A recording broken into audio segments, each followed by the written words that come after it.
Okay.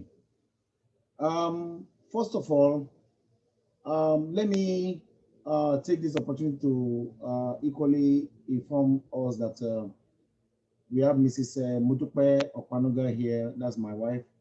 Without her, who has been supporting me through all this time on this particular journey, of course, I would not have been able to do it without a great supporting family. My children, they will be coming in as well to support their dad, because and I will equally advise that we can equally inform our young children too, that we have around us, like our children, to come in and be part of this. When our children start seeing what we, their parents, are doing, day to day will be encouraged in their own time to continue in this giant stride. So I advise that I'm going to put the link on the chat. Bear with me 1 second. Let me just do that straight away as I just said it, so that I don't forget.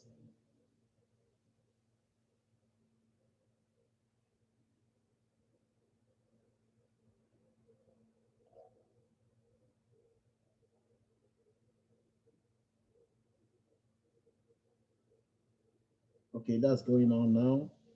So you can use that link to inform anyone to log in and join in. They can join in even when they are in a party. That's the good thing about the Zoom. You can be in a party and be listening to Zoom, even though you might not participate. So nowadays, it's no longer an excuse that you are not able to join unless you is very, very vital. Mr. Onasanya can join while driving. That's very good. That shows a man of a very, very versatile way of doing things. Mrs. OBASEKI too, she's involved in many things, and I believe as she's here, she's with other groups as well. So that tells you that Zoom is the new uh, intelligence frontier in information technology. So we have to embrace it. Let me just start this Zoom straight away. We cannot do anything without paying homage to God Almighty, who make us to see to this day. Who see us to this day. Let me just implore Mrs. OMIBIYI to please open this today's event with a very short prayer. Over to you, Mr. OMIBIYI. All right. Everlasting Father, King of Kings, Lord of Lords, Ancient of Days, Father, we thank you for the meeting of today. We thank you for keeping us alive to be part of this meeting. We thank you, O Lord, for your everlasting protection over us throughout the pandemic and even beyond. Father, Lord, we thank you for this gathering, for bringing us together. Father, we pray that you will give us wisdom from above to say the right things and to empower each other. In the mighty name of Jesus, I've prayed. Amen. Thank you very much, Ms. Zumibi, for the short prayer. Just to equally let you know, there is a lady right here in our midst. I think showing that our audio is coming on. I will tell you a very short thing about this lady. This lady, between me and you, we have not met physically. We have never met physically. I'm talking about Dr. Mrs. TITI OLOWOPOROKU. I have never met her physically, but it just shows you the power of networking. We met on Facebook. From our surname, I saw OLOWOPOROKU because I know some OLOWOPOROKUs. We are friends back in Nigeria and we are friends in UK as well. So, and I linked with her, I clicked with her, and we started chatting on the Facebook, and we were following each other. And I got to find out that there were a lot of things we share in common in terms of religion, in terms of values and all those stuff. So we clicked with each other. Much more to say. I welcome Dr. Mrs. TITI OLOWOPOROKU to this great event. Mrs. OLOWOPOROKU, can you please unmute yourself and introduce yourself, please? Hello, thank you very much. Thank you for inviting me to this program, and I really appreciate it. And thank you. I could, listen to what you said about me that we've not met before. It was on the Facebook, and but I know you somehow, probably through your younger brother. Yeah, because I was a product of Yaba Tech, and we're friends. I know him. I know his friends. So the moment, ever since then, I've been like following you. Thank goodness. You know, Yeah. Dr. OLOWOPOROKU, do you know that you won't believe it, on this page we are here, one of my dearest sister, one of my older sisters, as a matter of fact, she's the oldest of us in UK here, the second in the family, Mrs. OMIBIYI. When she logged into this Zoom meeting, and my good president of EKOBA Europe, which is a president of EKOBA High School Association, my sister actually knows his brother. They went to the same secondary school. They were just getting to know each other here, and it just tells you that we are all like a big. I mean, this networking is so good that you never know when. A big one family, yeah. Yeah, exactly. Dr. OBASEKI, I knew her when I went to do some educational events. Teaching in our office, and that's how I met her, and I met some of our colleagues too. So you can see how we were, and I've been building that relationship since then. It's not easy to build relationship with people that you have never met before. So it's a good thing that the relationship is been very, very cordial, and everybody is really, really involved. So thank you, Mrs. OMIBIYI, for the prayer. Today, like I said to you, this event, because we have a lot of very versatile, very grounded professionals here. So nobody is coming to teach anybody anything. Nobody is coming to present anything. So Mtdd is changing, because we found out, what are we teaching? We need to be discussing. We need to be putting heads together. So that is why we changed this one into discussion. And this discussion is about, let me just go on, it's about building an economically viable relationship through networking. So any of you can be called upon to just give your insight. Oh, sorry, somebody's in, hold on. Oh, okay, we got Mrs. Folashade Apapa, a legal luminary. I believe when I knew her, she was working with Dr. OBASEKI. I believe they are still working together, because I haven't got a lowdown about the current situation, but I believe they are still working together. So that's Mrs. Folashade Apapa, a legal luminary in the UK. Please, Mr. Apapa, introduce yourself, please. Good afternoon, everyone. My name is Folashade. As Mr. OPANUGA rightly said, I still work with OBASEKI solicitors. Oh, great. Because I know Dr. OBASEKI will not allow you to go. We never. Yeah, thank you very much for letting us know that, because I know you all work together. We got the young people here too. Mrs. Temitope OPANUGA, that's my daughter, because she just finished her secondary school. She's just finished her, the first year of her A-levels.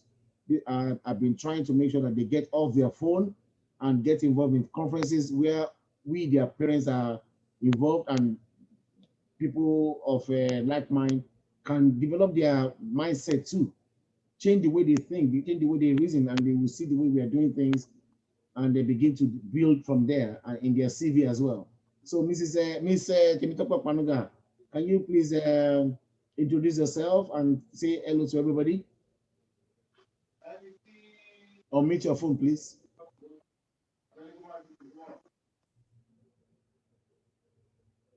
Okay, if she's not, Mrs. Opanuga, can you mute your phone and say hello to everybody, please?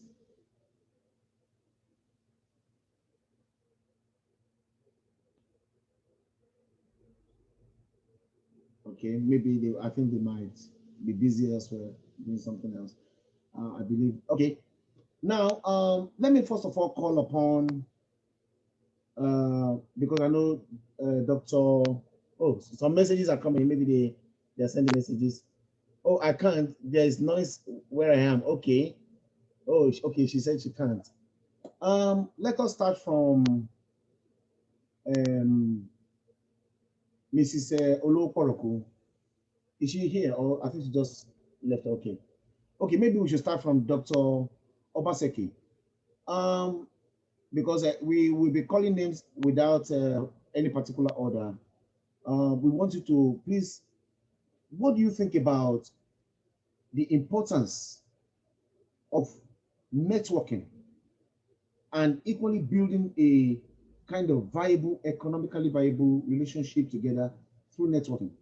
Because I know that we from the from Nigeria, let me just say, or African diaspora, we know we network very well when it comes to parties, even when people say, oh, they want to, you know, how we do things, how we organize parties. I've been going to many parties involving Nigerian community and African community, and I'm telling you, the organization is superb. We have the best of the best party organization in, as far as this UK is concerned. If you go to African wedding, Black people's wedding, honestly, it's awesome, especially people from Nigeria. But if we can be able to put this together, why are we still not involved in economically viable, viability in UK, whereby people, I mean, right now in the pyramid of development, I still believe we, the Black people, are still far below down there in terms of any statistical data you might want to use. We are below the triangle, the pyramid. So, Dr. Mr. OBASEKI, I know you are quite busy. I know you can understand. You can hear me too. What do you think we can do better to improve on this relationship and building it together for the development of our people? Over to you, Dr. OBASEKI. I know you are a very busy person. Let's see. I'll see if we can have a word with him. Is your question really about the power of networking? Absolutely. Power of networking and economic importance of how to build the economic importance of networking, because you can say, oh, my friend, this is my friend, this is my, but how is it economically viable when people are not really using what expertise they've got to build that relationship into economic viability? How I see it is, people often say your network is your net worth, but that all depends on whether your network is necessarily purchasing from you. You can hang around with high flyers, but if those high flyers are not adding to your value or the helping your business, then what is the essence in that? There's profile marketing, trying to put yourself or your brand in a certain arena. There's also networking amongst your potential clients so that they have access to you, access to information about you, your brand, your services. And then there's really networking so that you get to meet other people who are not directly related to you, but you can basically has a way of introduction.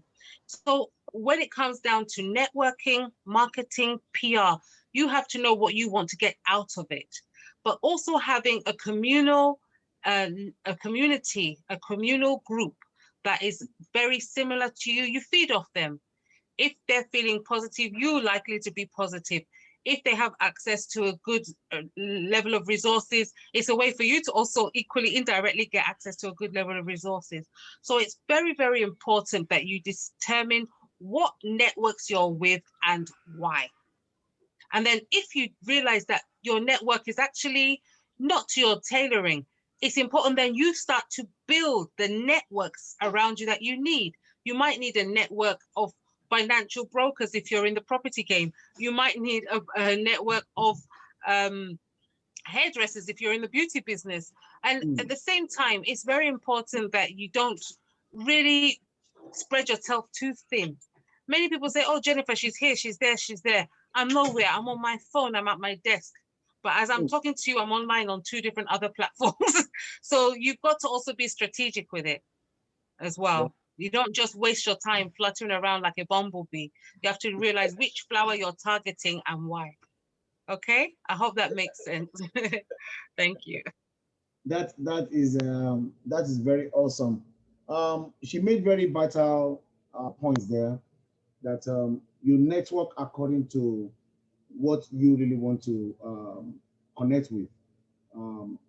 She is a lawyer. She is increasing her network, and the people are going into their chamber for 1 or 2 services, and that is what it's all about. So she's building that economic viability through networking, at the same time building relationship, because if you don't build a positive relationship with people, it affects the business as well. It affects everything else that you might want to do through the networking. Relationship can break down, but relationship can equally be amended and be brought together as well, depending on the positive aspect of it. Let me now go over to Mr. Onosanya, because I know Mr. Onosanya is already involved in a lot of networking, being the president of an association as well, and investment banker, and so on. I believe he has given us this impetus before, that's in 2018 Mtdd, and I believe 2018 to 2021, a lot of challenges have come up, a lot of things have changed. So I believe he must be coming with something new again. We broke through the high. We are here again with a new idea. Mr. Onosanya, over to you. What do you think we need to be doing better to make because relationship is very important. And I believe that sometimes some people are not sensitive enough to how to hold a relationship so that it becomes viable. Because when you break, even me myself, I am equally in this same loop, because we are just human. We lose relationship, we amend relationship, we get new relationship, we move to new relationship, we come out of one relationship. It all is because a never-changing world with new challenges, new things that will come as a challenge to us. So over to you, Mr. Onosanya. What do you think we can do to build relationship such that we do not disconnect from the people that we are working with, so that we can become more economically viable, or we do not equally disconnect from relationship, whereby we lose the economic importance of it as well? Over to you, Mr. Onosanya. Hi, everyone. Can you hear me? Yes. Okay, so the first thing I thought of was for people who are new to networking. Yeah, go ahead. You are muted again. Can you unmute Mr. Onosanya? I think it just went off. You unmuted yourself. You muted yourself. So you have to unmute again. Oh. Okay.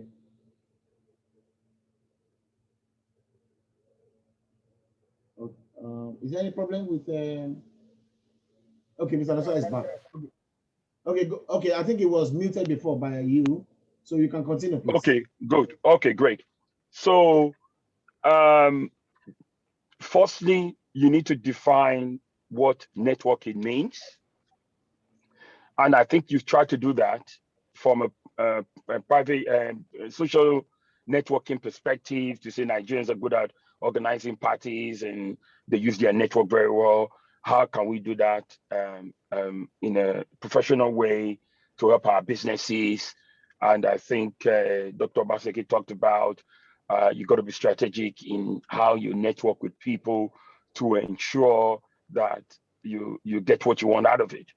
So networking for me, at least from my experience, and I remember when I joined Barclays Bank as a strategy planning manager back then, I was actually asked to attend some networking courses, which I found strange because I thought I was able to network and I have loads of friends. What are these people talking about?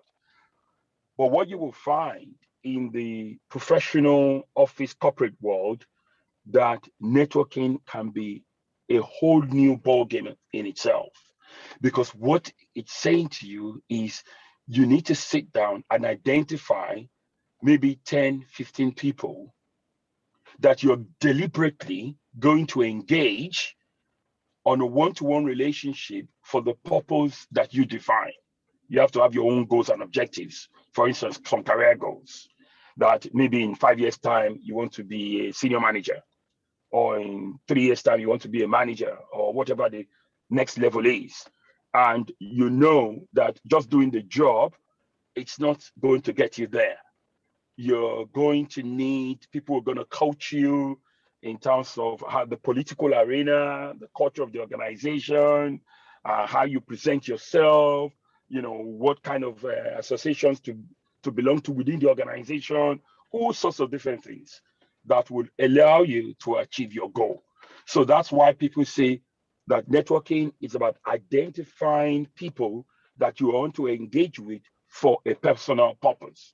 So it's very important that we establish that. Even within the education sector, whether you're in school, you can choose 5, 6 people within your year that you're going to network with for reasons that you believe are dear to you, values, maybe academic, sports, whatever you choose. And then you find a way to engage them. Now, the next thing is, how do you engage these people? It's sometimes not easy, depending on the level of authority. So you might need somebody who is like a go-between, somebody that you're friendly with who can then introduce you to somebody else. But life has become a lot more easier in the last, 10 years, for instance, where you've got Facebook, you've got LinkedIn, you've got WhatsApp, and all of these things where you can just reach out to someone you don't know and introduce yourself. And I get a lot of requests from Facebook or LinkedIn, for instance, wanting to get to know me. I still read it. If I don't think you're of any value for me, I'll not accept your request, because I have to make sure you are the right type of person I want to be a friend in LinkedIn, because other people will review these things. So what is the purpose? What is the definition? How do you go about it? There's also the networking where you are invited to a social engagement before you go, or to a meeting. Before you go, you say to yourself, I want to meet 3 to 5 people in this particular area. So you prepare before you even network. I want to meet 3, 4, 5 people at this meeting I'm going, or this gathering, for these reasons. And that actually motivates you to go into those gatherings, knowing that you're going to go talk to these people. And from there, you then engage them, you talk to them, and hopefully you get value of why.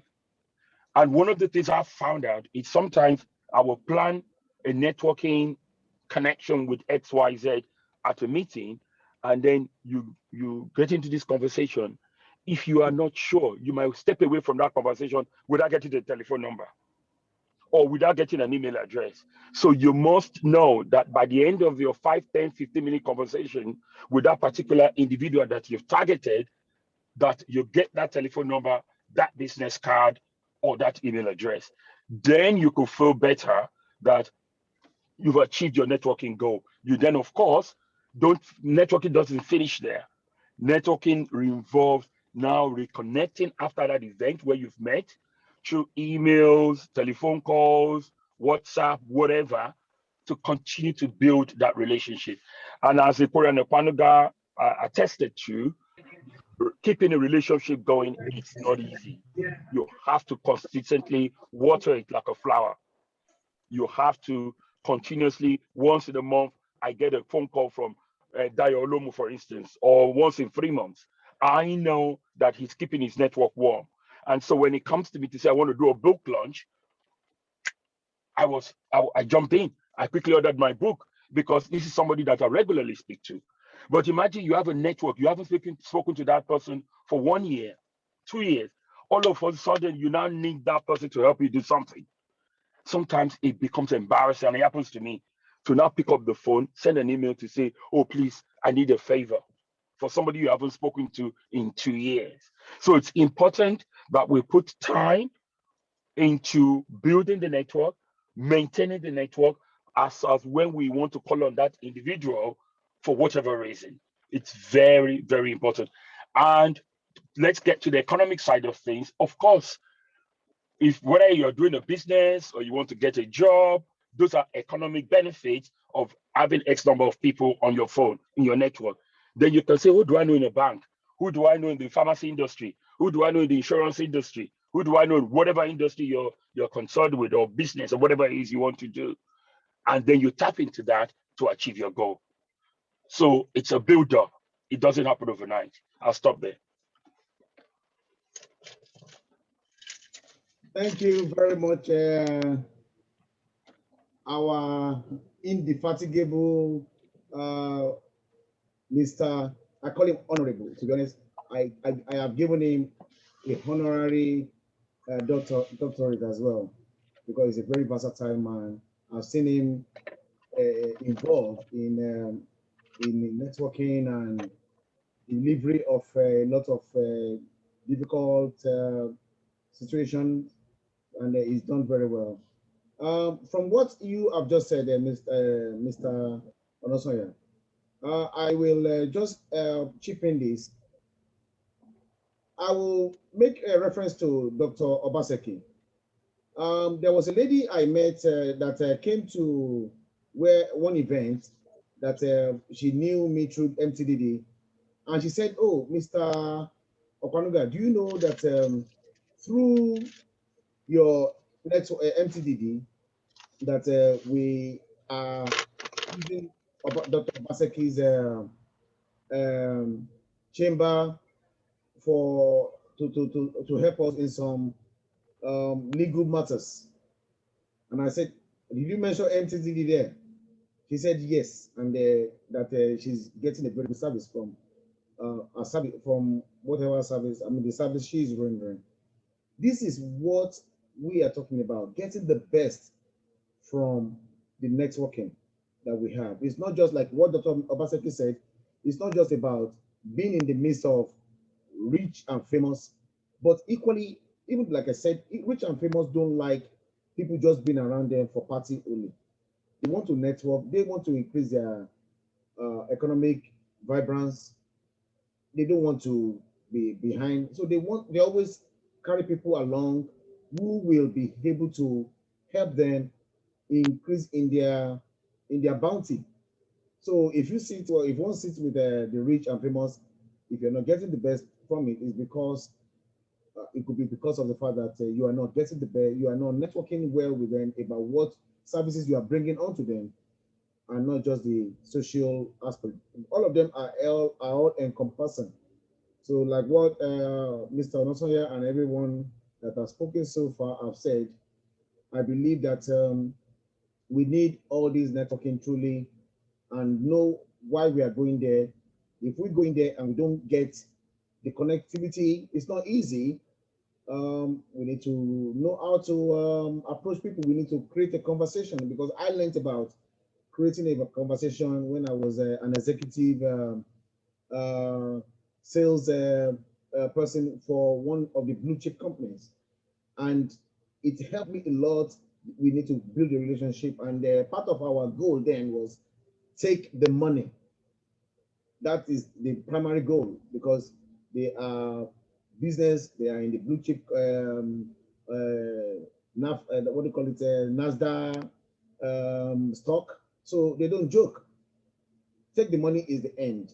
So they have built a relationship, build the trust, build a kind of conversation with the customer, and make sure you take the money. That is the end result of the whole loop. So, and this is, and if any customer is gone without delivering, without you delivering, it means that you are failed in that area. And by the time you lose 2, 3, or 4 customers without bringing the thousands into the pocket of the company, then your commission will be affected. So I always like private companies because they are profit-driven machine, not unlike the public businesses, whereby you know, the government gets taxes from people. So whether the people put in much efficiency or not, they are getting the money, they are getting paid. But good enough, public enterprise is changing. It's now becoming more people focused and more value added. So more or less, if you go into any public jobs nowadays, you'll find that you will be so much grilled as if you are working in a private company for little. So that tells you that things are changing as well in the public sectors as we have in the private sector. But if you have been able to work in both sides, because I worked all my life in private companies before I joined public enterprise as a teacher. You know, it's a public thing as well. And it's now, teaching has changed. Education has changed in UK. Is all about the students. What value are you putting in? The target, the parents. If the parents complain, you know that it goes on your file. It means that you have not handled the relationship with your student very well. So you are no longer in that environment whereby you just think because you're a teacher, you are teaching the students, whatever happens, you get paid. No, you are being monitored. All your values to those things are being monitored on a spreadsheet of data, of the analysis of their target, how they're developing, how they are moving up, how they are moving down the ladder. So all these things are changing across the world. And I will now move this particular discussion to Mrs. OMIBIYI, because Ms. OMIBIYI works in the education sector as well. And she's been in it for more than a decade. So she can chip in 1 or 2 advice on what to think the networking in the youth environment, how it is changing because I have seen a lot of things. I was telling one of the parents, I said, one of our parents, that we thought that our young people from Nigeria, especially, we thought that they have disconnected living in UK from us because of the fact that some of us have not been able to take them home. But we realized that these children have developed their own networking and is more vibrant than our own. And part of it is what we saw during the protest last year in UK, the ENGR, where I have not seen any protest that took over the whole of Twitter. You know, whereby Twitter became so you know, moved that they had to, like, this is a big business for us. Shaken by Nigerian youth, my children too, who were in secondary school then, they were able to tell me, I didn't even know. So it tells you that these young people are using the social media to network very well and building relationship. And I can equally tell you that our fear in terms of our tradition, that these children will be able to carry our tradition further, despite the fact that we thought that they have disconnected from the from our culture. But we realize that when these young people are organizing events, they are doing extremely well. When they organize party, they are doing fantastically well. I can tell you that. So, Mrs. OMIBIYI, over to you. And let us hear from you what you think we could do better to build the networking capability of these young people and entwine it into our own age group, so that we too can benefit from these young people's networking, because a lot of businesses are going into that young people. And we people who are their parents or who are the big leaders of companies, we are at the top. if we disconnect from these young people, we are losing a lot of business connections and expertise from this big group, and they form more than 60% of the society, and they are the future leader. Over to you, Mrs. OMIBIYI. Please unmute your phone. Mrs. OMIBIYI, if Mrs. OMIBIYI is there, she can unmute and add something to it. If Mrs. OMIBIYI is not available, because I'm not sure she's not. Oh, she's on. Very good. Mrs. OMIBIYI, did you hear what I just said? Maybe you can help us throw more light into that area. Youth power, the power of the youth, and we, the people at the top, who are the parents here. How can we connect this youthful power of economy into our own network so that we can build a bigger society? Yeah, I think first and foremost, what I believe in is that at times, you see, youths, they look at what you as parents are achieving in the home. Yeah, and through that, because to be honest with you, with youths, they are always in a different world. And I will give you an example. Like myself, I'm a teacher. I would have loved one of my kids to become, like, at least love what I'm doing or do, be in that, but they really don't like that area. But what I encourage them to do is that in any area they find themselves, they should embrace it. For example, like now, some youths, they really know what they want to do. Some don't know what to do. Some don't even know the career to pick. So what I always encourage them to do is to try and then go for, something that is arranged, probably in their college, so that they can know more about different professions. So for example, some of them that doesn't know what to do, and one good thing about this country is that you can choose any subject and still do what you wish to do. But building the network is by them exposing themselves to, like, some of these big companies that will that wants to invite people, they want to see the youth come.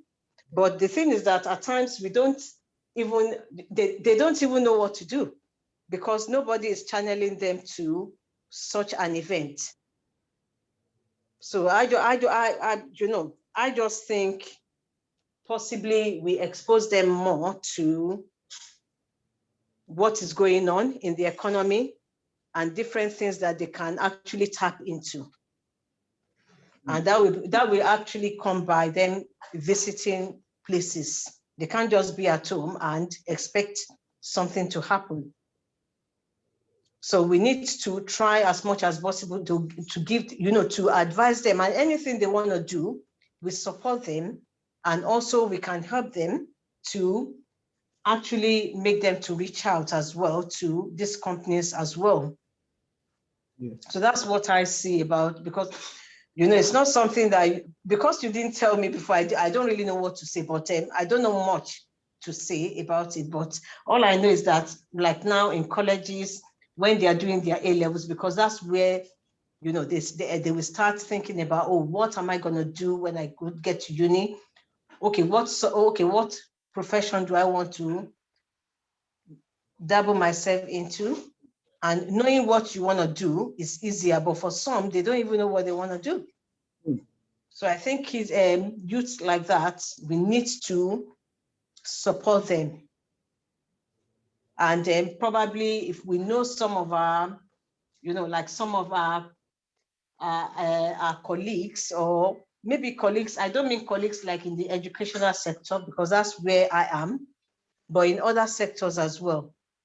Because I know that, like, for example, like the Asians, they do this, maybe from a very young age, they've been actually putting the mind of a child into, like, maybe becoming a lawyer or becoming like a dentistry.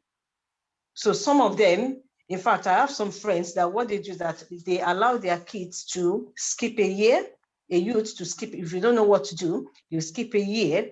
You now try to, think about, oh, okay, if you want to, okay, if I, in my mind, I think, oh, this child is has like love, likes legal things, or maybe by how you say things, I can now say, okay, let me speak to somebody in the legal business or the legal profession so that you can try and see what they do around there. And from there, they know, they have interest on which profession to go for. Because I have some friends that did that with their kids, whereby some will have about 3 things that they really want to do. And what you do is that you try to expose them to different areas. And after that, they can now make up their, when they can, it's just like doing some attachment, not attachment, but what do we call it here again? Not like in colleges, at times we send our kids, like youths, to companies,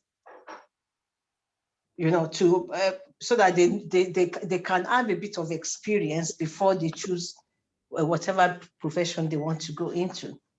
So I think, and speaking to your youth as well, knowing exactly what they want, or watching them to see how you can actually say, let them know their potentials as well.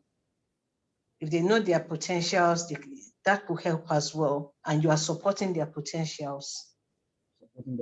So I think that's how we can start working around that as well.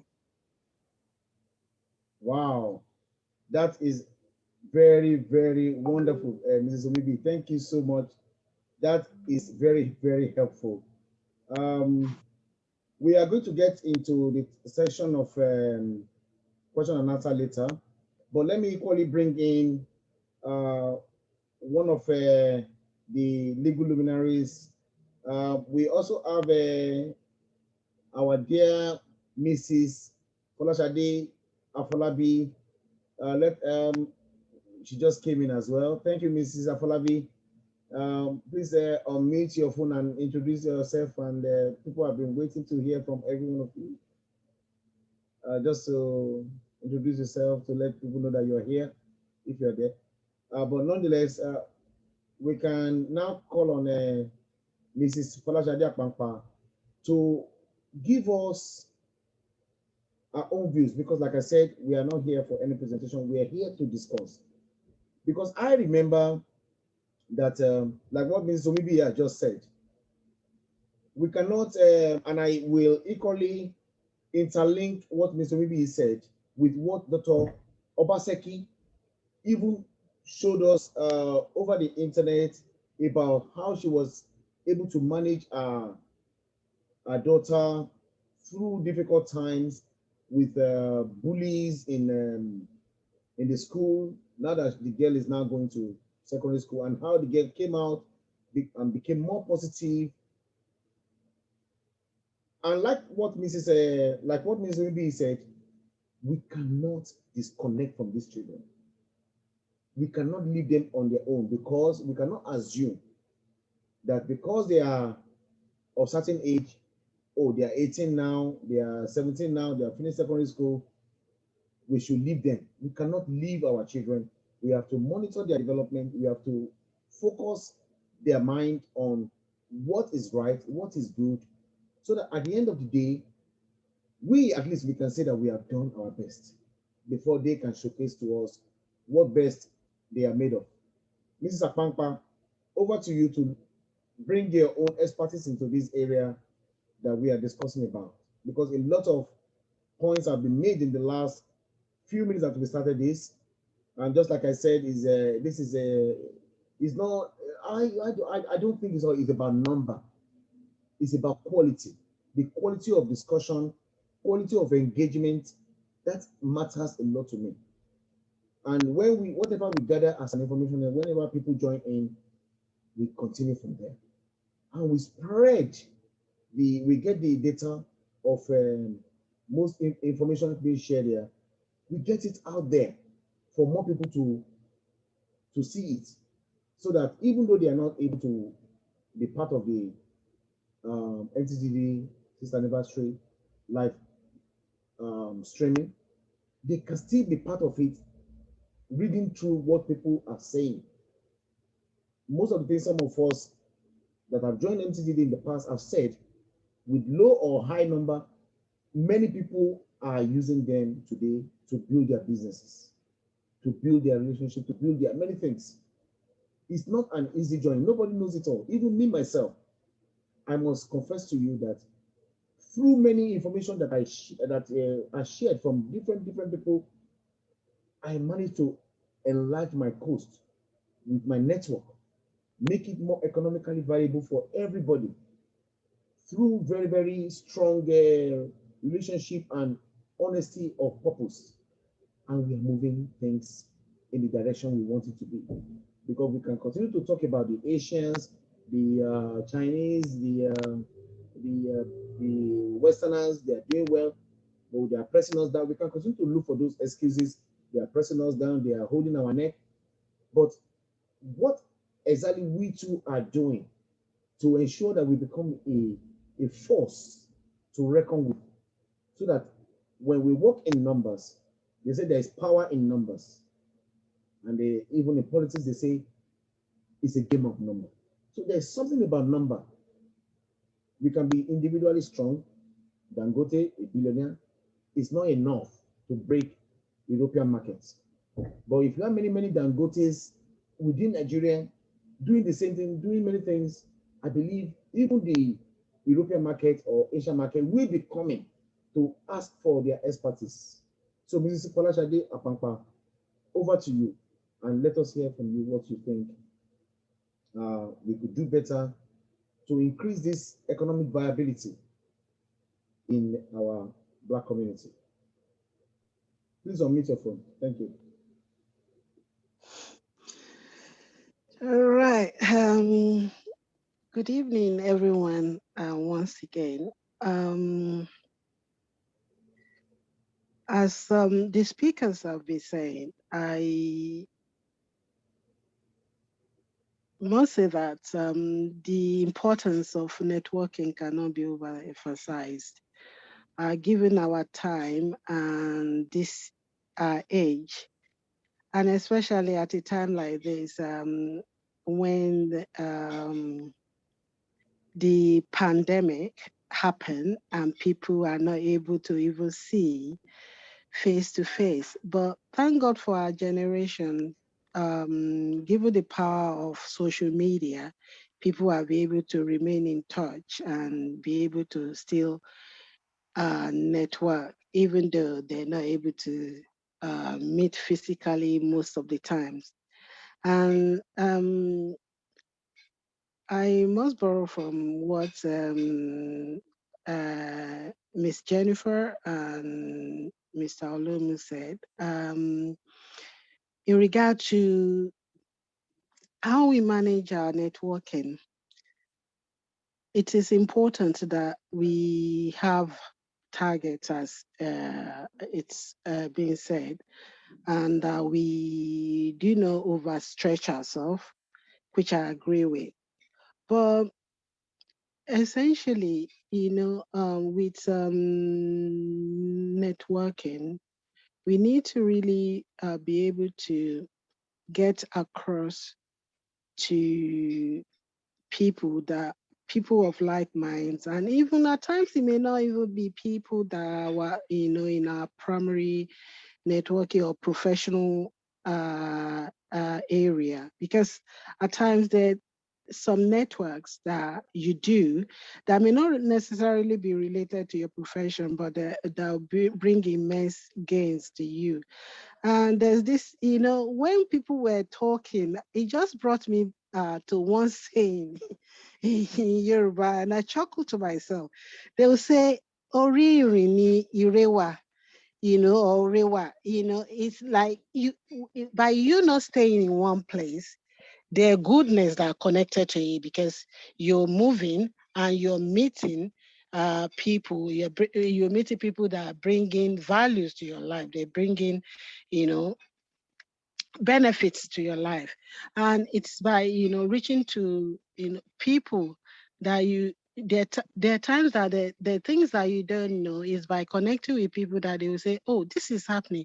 And they will introduce you to things. Maybe it's an avenue that will bring you, you know, increase in income, second income, or whatnot. Even if it is, you know, things about your children, you know, saying these things is happening, is good for young children and all that. And you just find that all those things are bringing you, you know, values, they're bringing you benefits. There are things that, you know, there's this thing that there's no one that is a repository of knowledge. No matter how intelligent you are, you find that, you know, the people around you, the people you network with bring values and they bring benefits to your life.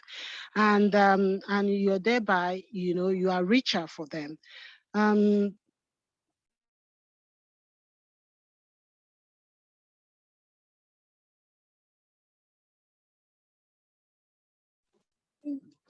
Sorry, oh, Kingston. When also networking, it is important that we do not limit. I know that we're saying that we focus on our primary. We can have primary network areas, but that does not limit us. The fact that we are in the Black community, we want our community to be enriched, we want our community to be better, does not mean we don't reach across board to other people that can help us, because we as a people, we're rich in culture, we're rich in so many things, but there are other people too across board, even people of other culture that can help us, we can also learn from. So we should not limit our networking to, you know, to only our profession or only to our community. We should let it be, you know, to also extend across culture, across race, and it is by that, because we were now in a global village where you find that things, even though we have similarity in culture, we have similarity in certain things that are peculiar to people as you know, generally, because you see certain things are happening to Africans, people in India are experiencing the same, people in the US are experiencing the same. But having said that, you know, when your interaction cuts across culture and climate, you find that there's things that you don't know, there are things that you're not exposed to, that you come to learn, that you come and you come to benefit from. So now that we are in this age where we have all the avenues that could aid us, and we have this, you know, social media and the internet. Even though internet can also be negative, let's use, you know, it's there for a positive use. Let's use it effectively to help us and to help us make the best use of our connections. And as was rightly said before, a little text here, a little, you know, a phone call of half a minute could do a lot at times, you know, those things. Because even if you are not able to see physically, all those little things, even just a line, will go a long way to help, you know, solidify the basis that we're building. Because like it's rightly said, people that have not, you've not had any interaction with in months, it may be difficult for you to get across to them and say, yeah, don't mind him. It's when he needs me that he gets across. It shouldn't be. So all those things are very important. So we encourage us to just key into all these things that have been said. They're invaluable nuggets that could help us in the way we network with people and in the way we enrich our life and the life of others. Thank you.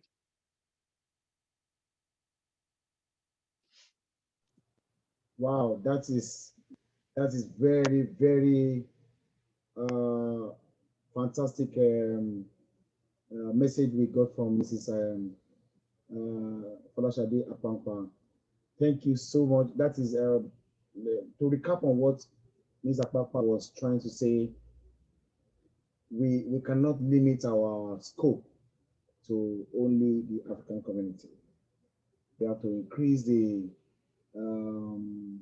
our tentacles to other communities too, the Asian community, the European communities, the white communities, because like she said, we are in a global village.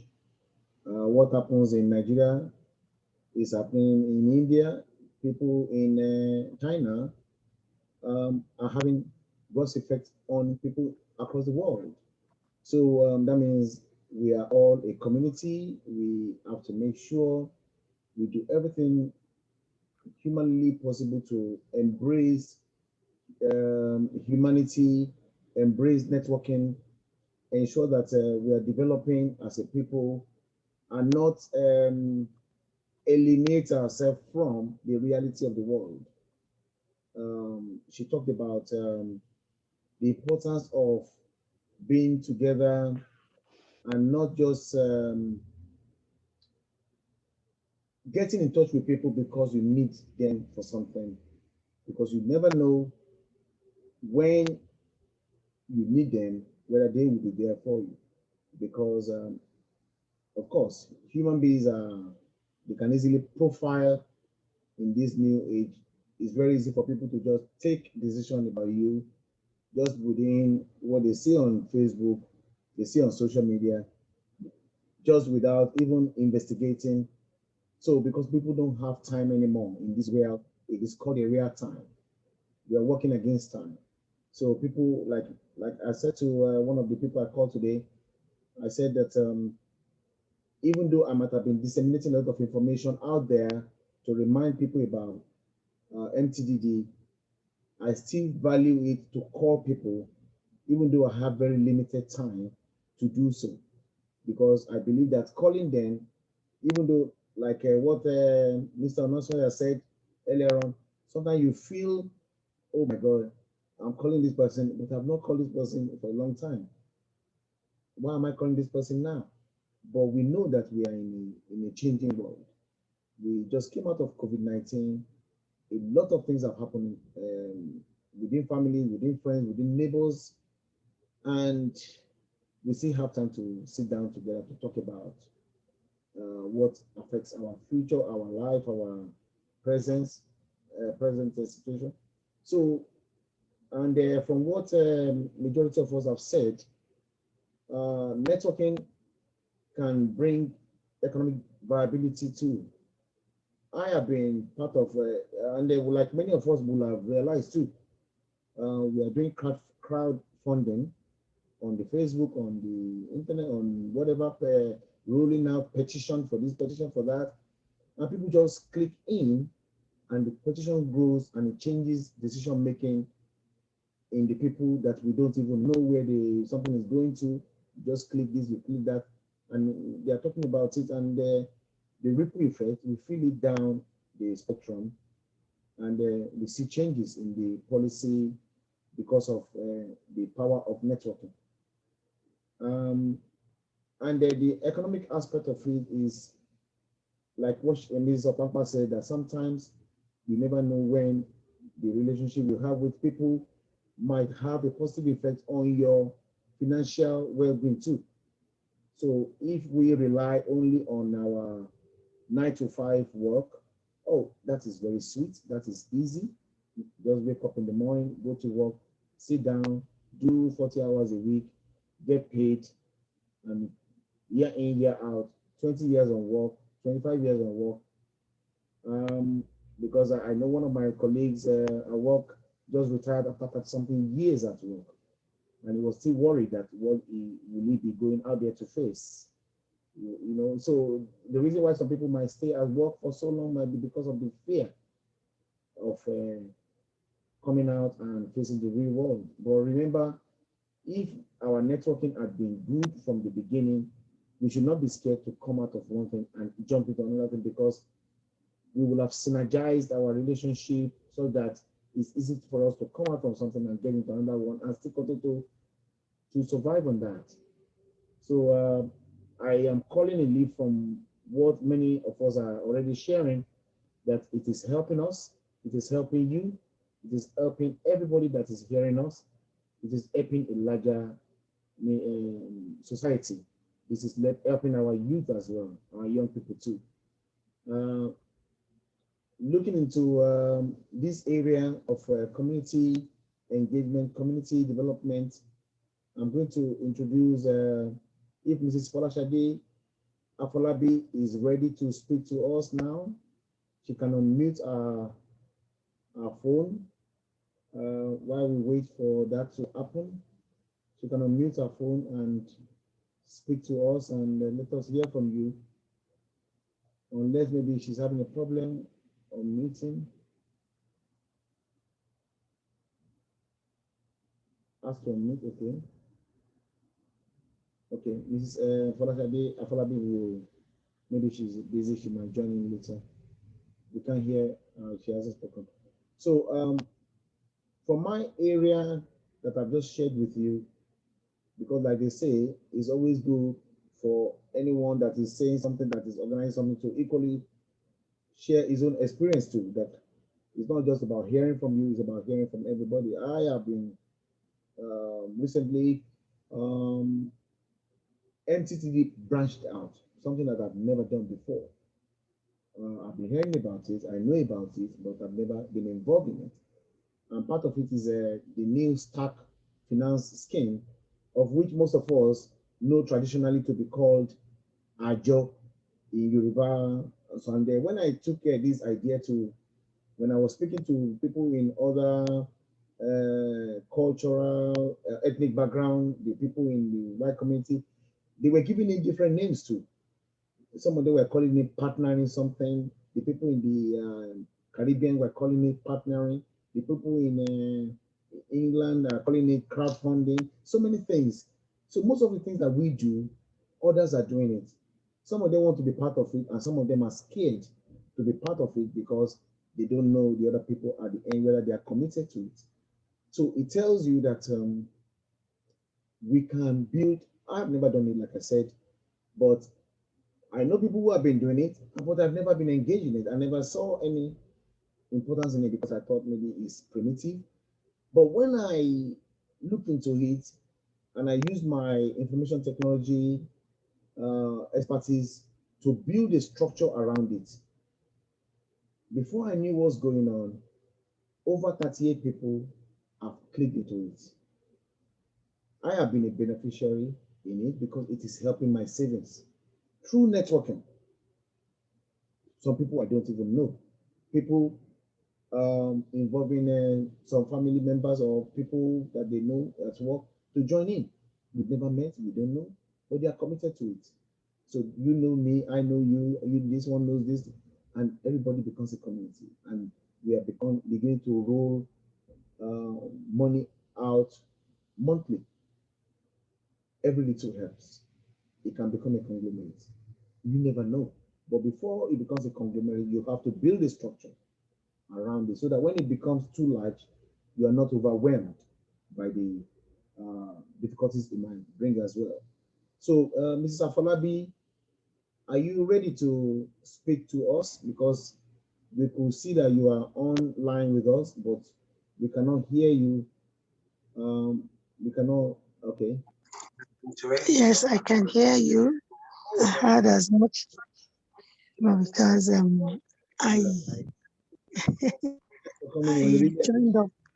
joined up to be babysitting as well. Oh, so that's why I've been more of a listener.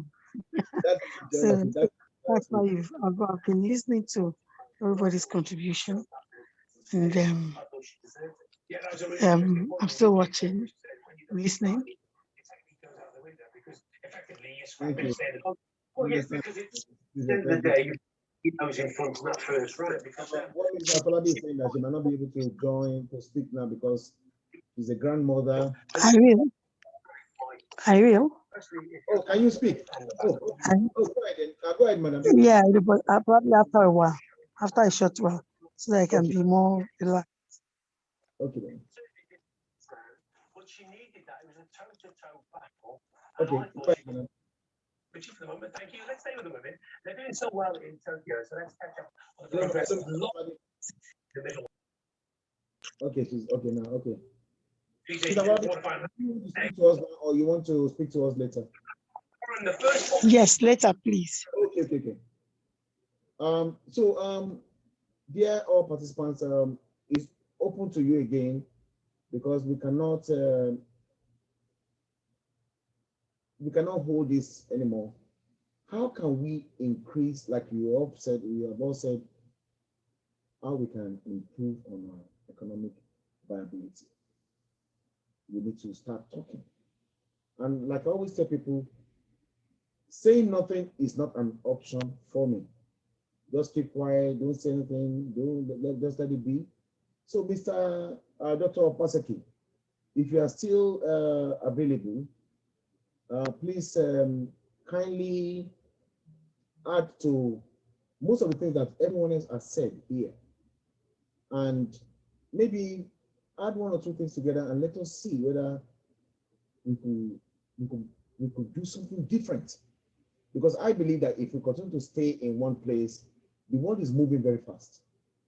So we need to continue to move along with the world. And that is the essence of Mtdd. We need to be changing, we need to be moving away from our comfort zone and be out there. I am a witness to Mrs. OBASEKI, Dr. OBASEKI.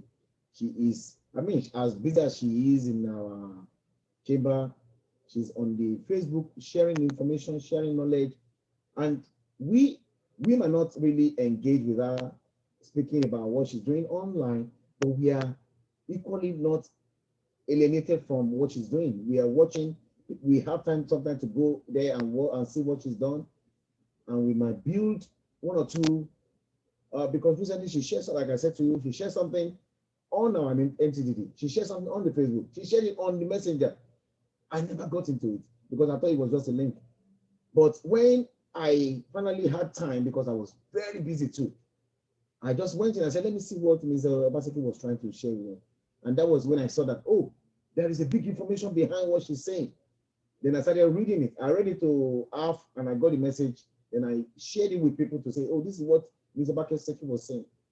So that means we should not always take our eyes away from what people are sharing. Because whenever they share things, don't think they don't have time. They are not involved in other things. They are not busy. You never know what the reason why they're sharing those things is information. So, Dr. OBASEKI, over to you to give us more insight into today's event. Okay, thank you. I think everybody's really added a lot of really useful information to this topic of discussion. I'm learning as I'm listening. The one thing I was going to say to you is there's no magic formula. What works for you may not work for me. What's right for you may not be right for me. And the one thing that we have to remember is God does not make photocopies. Even identical twins are different. So you've always got to remember that what's unique to you, you need to embrace. The one thing I always say to people is I'm not technical. As much as you see all this posted and stuff, I'm very much not technical, and I like to keep things very simple. So what may be my audience on LinkedIn may not be my same audience on Facebook. On Facebook, I've learned that with regards to certain platforms, I have to operate them differently. What I operate for my NGOs, for women and girls, and for immigration is different from what I'll network for my practice. It's different from what I'll network for myself as a speaker. So, for example, that LinkedIn post that you're talking about, what I put on Facebook was to celebrate a particular issue around my daughter. But what I put on LinkedIn was what I learned on how to deal with an issue with the school of my daughter. So, and the one on Facebook attracted maybe 100 or 200 likes. The one on LinkedIn has 7,000 or 8,000 views and 200 plus likes. Plus, you know, so each audience is even different. So that means you also have to know who you're talking to. Apart from knowing yourself, you've got to know who you're talking to. And that is a very fine art. And appreciating that customer A or audience A is different from audience B, and they may have different needs. You may not even have that ability to be that flexible or that diverse, but you know, it depends on your interests, your group, you know, your skill set as well. Some people have others do their posting on social media. I never started that way because I didn't have the money when I started business. So the weird thing about it is I've grown different pools of audiences. And so now I'm tired and I'm busy. And so like, I'm trying to think of who can manage it. But at the same time, explaining to people that I have that level of diversity amongst different audiences, they even find it strange. But you know, and I know that if you go to Oshodi Market, you have that person that comes that wears slipper of 50 naira or even broken slipper. Then you have the one that comes with slipper of $5,000 because they are from, you know, that. So you have different audiences, but you might be selling the one thing to the same people that have these different levels of slipper. So it's just important that you really begin to embrace what is unique about you. Also begin to understand that you don't just copy people or do things because people tell you to do things. That's one mistake in this world. People think, they're all doing this, let's just do this. They're all in Clubhouse, let's all go in Clubhouse. They're all in Telegram. How are you then going to service these things? How do you communicate that without getting lost in the mix? Is it right for you? Is it right for your product, for your service, for your business? Is it right for where you want to be in 3 years' time? Not where you want to be in the afternoon tomorrow, but where do you want to also for you, your brand, to be in 3-5 years' time? You know, is everything sort of synced up? Have you planned it? Is it all strategically aligned? If it's not strategically aligned, are you planning at least to try and make sure that you're forging your way in that direction to where you want to be? That's what I have to say. Thank you.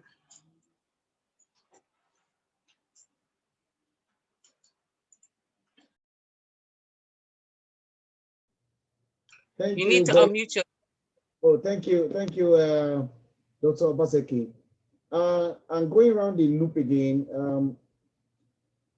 Mr. ONASANYA, if you are still there, because I know you're quite busy as well. If you are still there, that is the power of technology. You can multitask easily. Mr. ONASANYA, maybe if Mr. ONASANYA is still, okay, is on now. Mr. ONASANYA, yes, we can hear you. Sparing your quality time with us. From what Mrs. OBASEKI just said, the technology is changing, the world is changing. Some people will still say, "Oh, I don't want to be on the social media. I don't," and I still laugh and say, "How are you increasing your network if you're not on these things? How do you?" Okay, because I know, I can tell you categorically, a blue chip company that I know very well, of multi-billion pound investment in UK here, was sold for £1 because they refused to embrace technology. They refused to embrace the changing world of social media and online business, online networking, online everything. During the time of the pandemic, we were able to see a lot of new billionaires coming out. While some of us are still worried about the COVID-19, some people are already taking advantage of it, moving into online business. And even me, I could see a lot of delivery in my area. Delivery today, delivery from people, delivery to me, delivery to my children, delivery every day. Amazon.com deliveries. It just tells you how everything just changed and multi-billion. Yeah, my wife has become a champion in online shopping. It is. Whereas if I don't get to the store, I still am not comfortable buying certain things. But yes, bit by bit, I'm changing. Yeah, I do a lot of online research now to buy stuff before I go into the shops. You know what? It actually saves me time. Imagine me trying to go to home base, be in queue in weeks in one afternoon when I could check online, see their prices, see their products, and then decide which one to go and look at physically. Yeah, continue. So we want you to throw more insight into your experience, because we know you are versatile, you are vast in experience, but we don't want the experience to be limited to you alone. We want you to share the experience about how we can continue to increase the economical viability. Because I know that you and I, we've worked on some projects before, and we see how we're able to change narratives and people's way of doing things and all sort of things. Sometimes we came into a big conflict with some people as well, because they do not want to embrace change. Because change is that's another thing, embracing change and carrying change, of course, which is a very very difficult process for some people to manage. Thank you. What I will go back and do like an historical analysis, and then bring it forward, and then look at a global perspective, and tapping on some of the comments you've made. I think we lost your contact there. Your phone. Okay. Hello. Okay. Hello, can you hear me? Yeah, I can hear you now. Yeah, go ahead. Okay. And when I was working with what is called WordStar and SuperCalc, which is the modern version now is Excel and Word. Okay. You had to shut down Word before you go into Excel. You will have to shut down Excel before you go into another software. Okay. So we were told there's a thing called mouse and Windows, that what mouse and window will do is that the mouse will allow you to cross between windows without having to shut down one software and the other. We were in the office. We thought, this is amazing. How can this happen? So we had to send off one of our managers to go and find out what this mouse thing is. We didn't even have a picture of what the mouse looked like. So we were not sure. So anyway, he came back. He was very excited. His name is Nigel. I'll never forget him. Telling us about this mouse. You move it around on a mat, and then you go between different software. And I'm like, wow, amazing. All right. So some young people have never experienced that. Now, the other day I was speaking to a guy, maybe in his 30s. I talked to him and we talked about something to do with fax. And he said he has heard of fax. He's never seen it before. And I remember sending a fax machine. I was sending a fax from one single machine.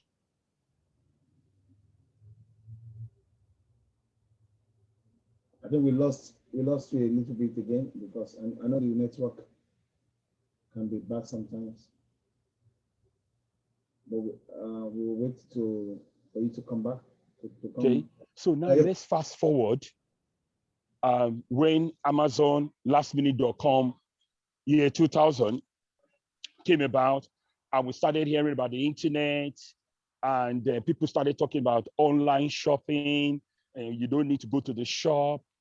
Those who embraced the idea of change early, right, by getting involved in these organizations, either as employees or as investors. Just think about it. If you invested £1,000 in Amazon.com when it started, or Oracle, or Apple, the mobile phone that I saw in 1989 was as big as a battery. Okay, now look at what a mobile phone can do. So what I'm trying to say is change is a permanent feature in our lives.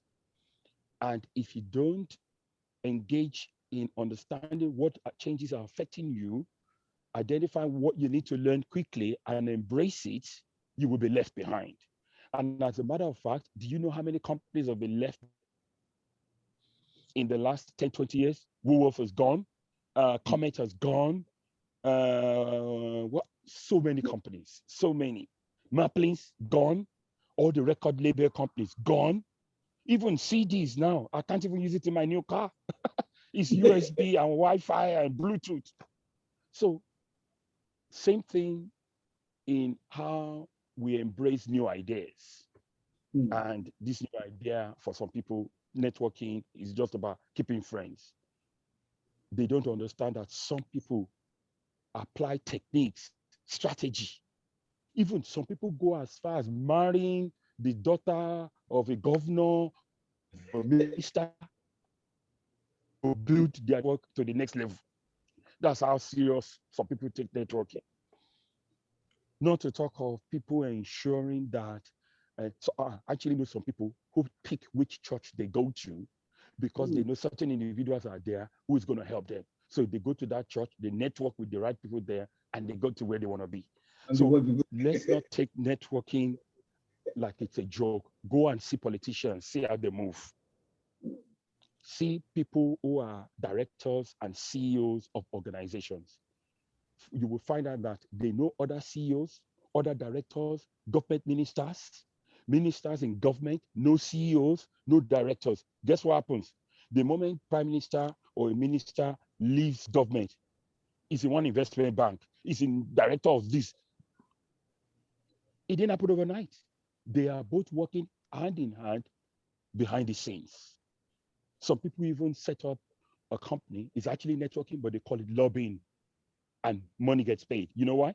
Because if you are 2 or 3 steps to, or 2 or 3 steps to a minister, or 2 or 3 steps to a prime minister, do you know it's money making? In Nigeria, if you can connect to the people and a deal gets done, maybe worth $1 million, 10% is your own. They call it PR. So some people, they work it daily. They don't invite them to a party. They will find their way to a party. They can meet a couple of people that they will now go back to their friends or their business network and go and tell them, they package themselves to say, I know minister, I know governor, I know this, bring your proposal. I will present it to them. And truly, it will work that connection that he established from that party, get that meeting to take place. If that deal clicks, it's chopping. So don't see networking as just your individual benefit. It's also economic. People use it to make income. All right. And then let's be honest, right? I have been in situations in Lagos. That's why Lagos networking is even sweeter. Sitting in my car, have my headphones on, I was still speaking, I was using my phone. Anyway, jumps into my car, let's go to the office. Oh my God, what do? I pleaded with him, he refused, and I have a meeting. I called Demola Fashola, who is the half-brother to Tunde Fashola, ex-governor of Lagos State. The guy says, don't worry, give the phone to the guy. He asked the last part guy, which area are you from? He said, I'm from area D or whatever. It's okay. Your guy, area D, Mr. Payo, did something. Do you want him to call you directly, or would you leave my friend? He said, oh, God, sorry, sir. The guy cleared the traffic and I was off. I said, Kai, imagine if I didn't have that network. So sometimes our network helps us to solve problems.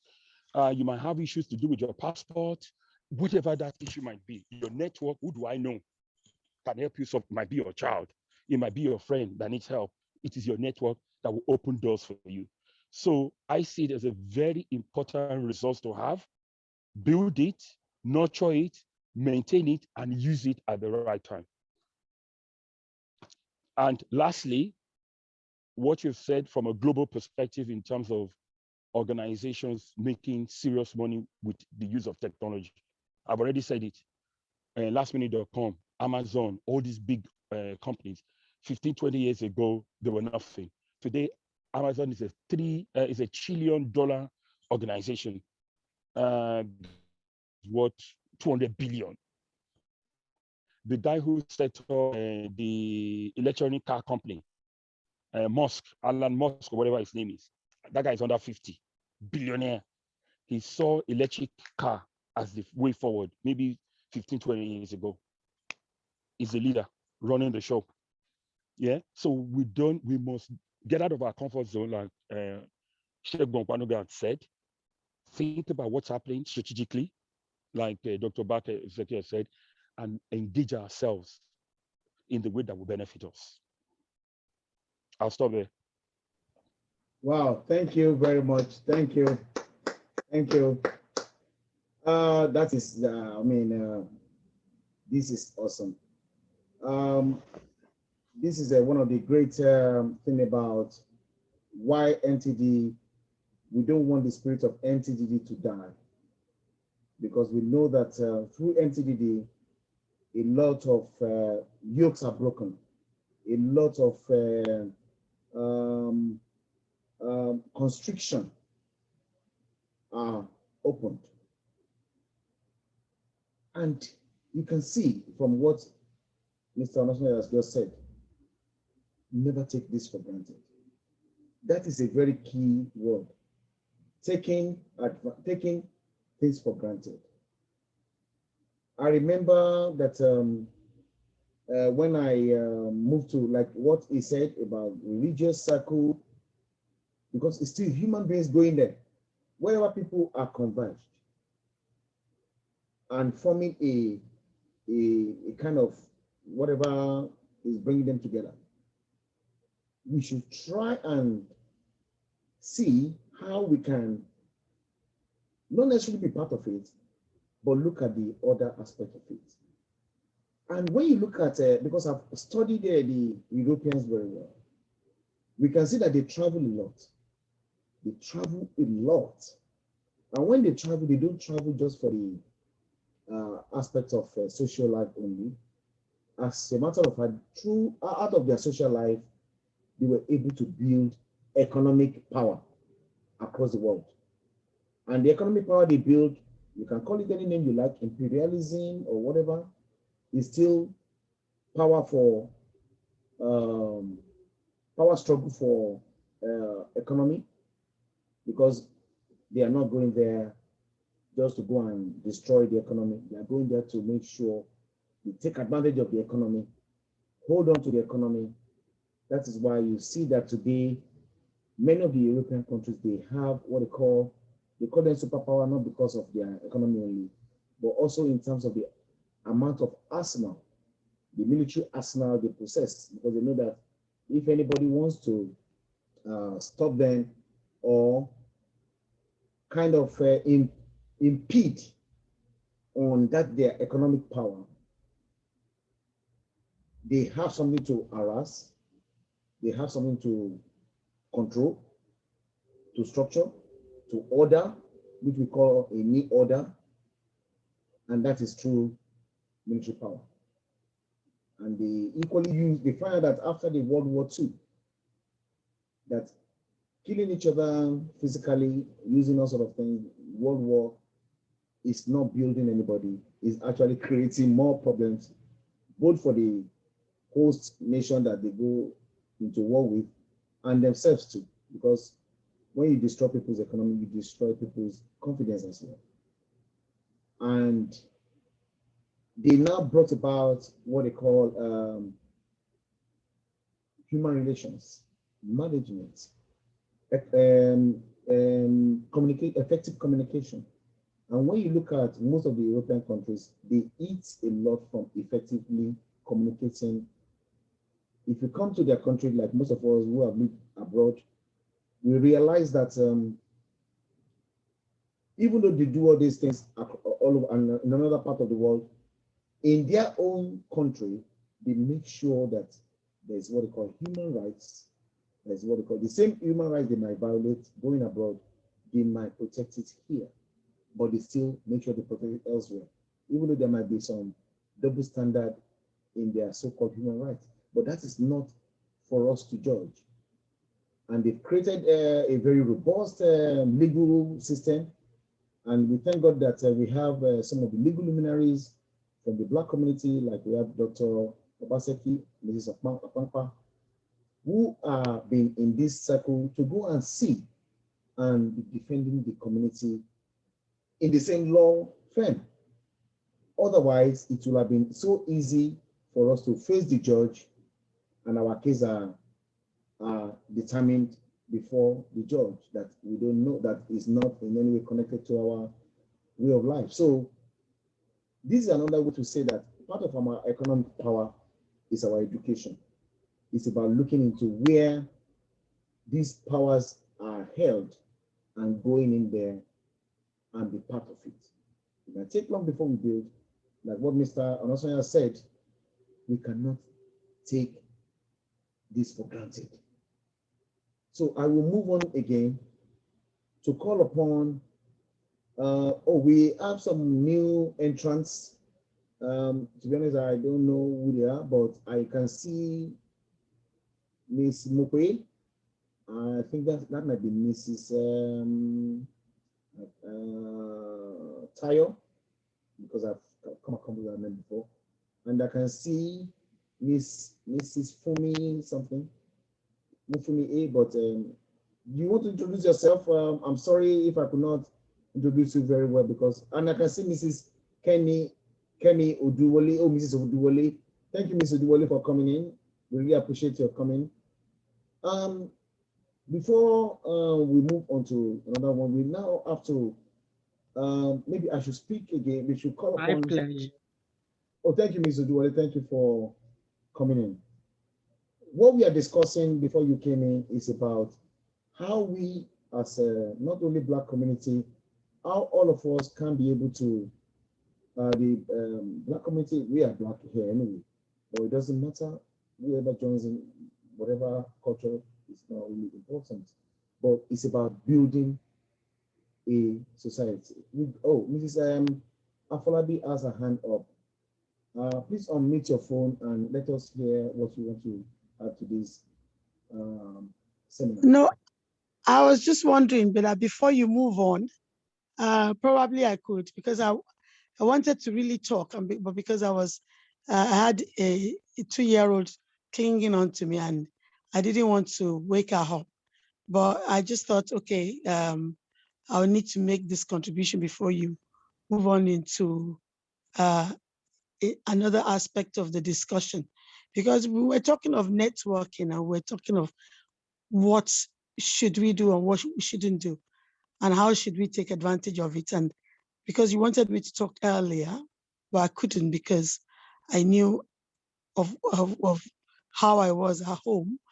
But I just thought I needed to, because it was like everybody was talking at me, and I was looking at where I stand in the discussion of the day and the submission of everyone this afternoon. Seriously, when we talk of networking, I think I'm one person who has been very laid back. It would be nice to use that word, to give that expression about it all, because you remember, Mr. OPANUGA, that even as at last Sunday, we're both looking at advertising on Facebook. And that tells you that I'm far, far behind in the scheme of things. And the reason why is, honestly, is a perception that I think, I won't say I regret, but on hindsight, I want to believe that I would have preferred if I had been like 10 years forward, not where I am today with social media and networking. Because I have come to realize that the entire world is going to be based on the kind of connections that we can make, so much so that if you are not there, you'll be losing out, and then you are left behind and others are moving on, because networking represents the per capita income for quite a large number of people in the world today. The people who are in underdeveloped countries have taken advantage of networking, and with that, they are catching up faster than those of us who are even in developed countries, because they have a problem. The infrastructural development is not there. So what they can make connection with, they grab it and they enlarge it, they develop it, they maximize every opportunity that can come out of it. And that has enabled them to forge ahead faster than we are. The average person in Nigeria owns a laptop, a tablet, a this and that, and they don't get the cheap range. They get the very expensive range so that they can utilize everything that they have or they own in order to network and take advantage of the world. Whereas, because we are here, we're sitting down because everything comes to us, and we are not doing as much as we do, which is why you have people going into using social mediums to blog, to give information, to connect, to advertise, to proselytize, to do everything you can, even before COVID. Now, what COVID has done has created an eye-opener, because not anywhere in the world would anyone have deciphered that the world would operate the way it is. Not in 2019, this time of 2019, no one would have made that projection. Everyone would have thought they would be stupid, because you would want to imagine, what are you talking about? Offices, Deloitte says all their staff could work from home forever, in a whole lifetime. For the number of years they're going to spend in employment, they could work from home. A lot of big companies in the country today have taken that decision to work from home, work from home, work from home.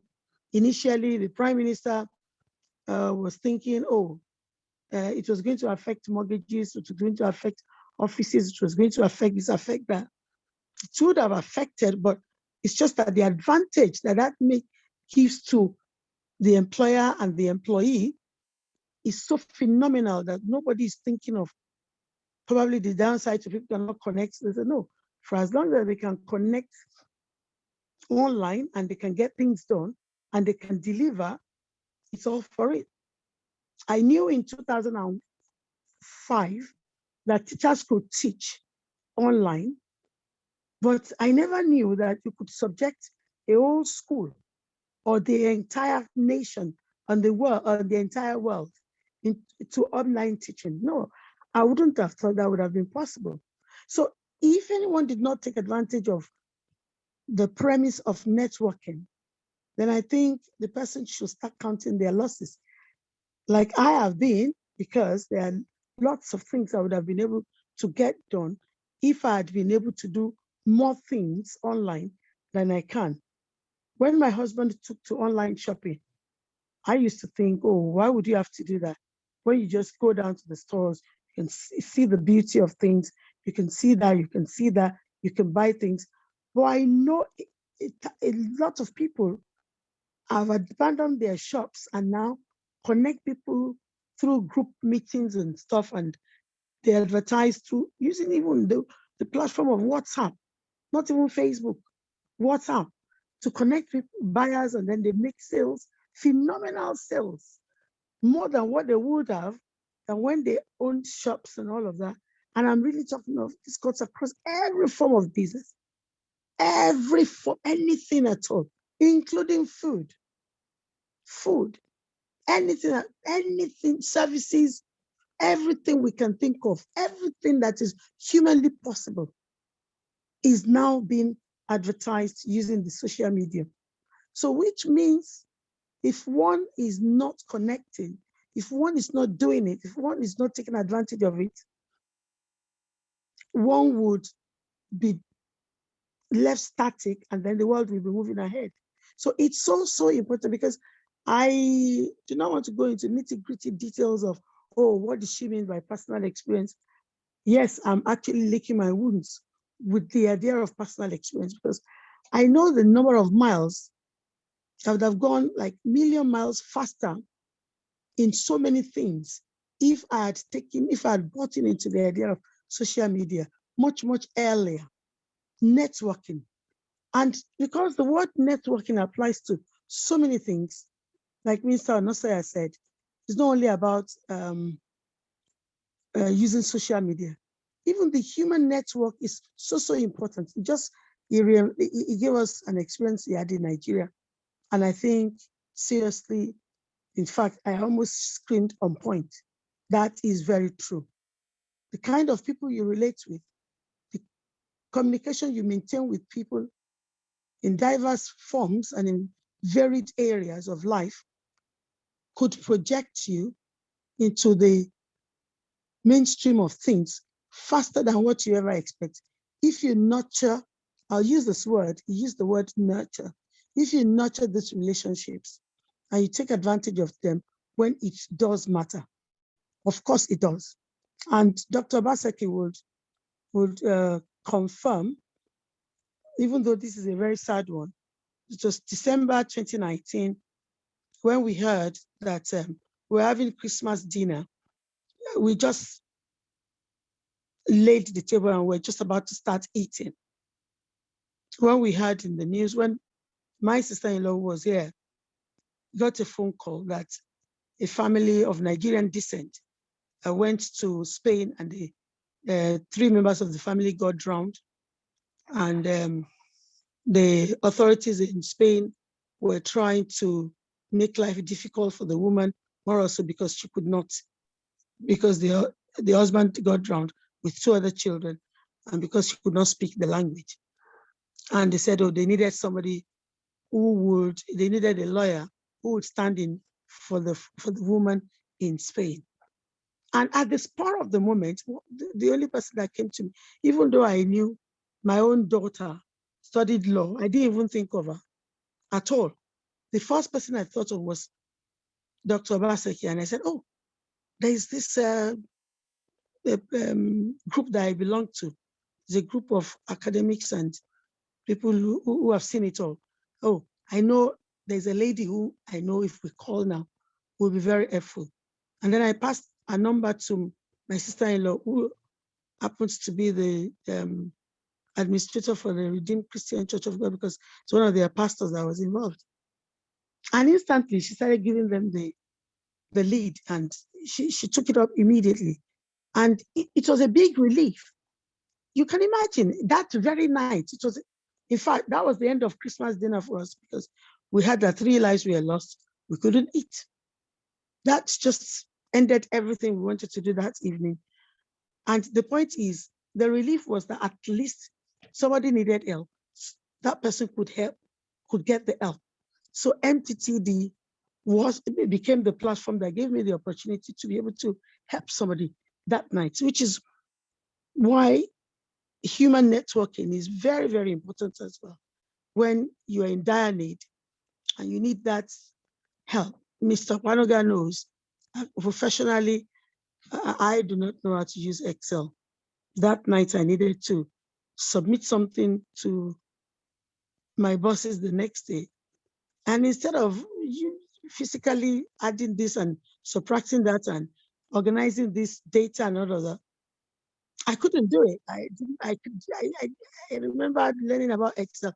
I didn't remember the formula. I didn't know what to do. And then I just sent a message. I said, oh, there's something you have to help me to do. It's so big, but you have to help me to do. He said, and that was around 11:45. He was still awake. He saw the message. He said, oh, send the data. And in 3 minutes, he used his own formula. He sorted it out and everything was in place in 3 minutes.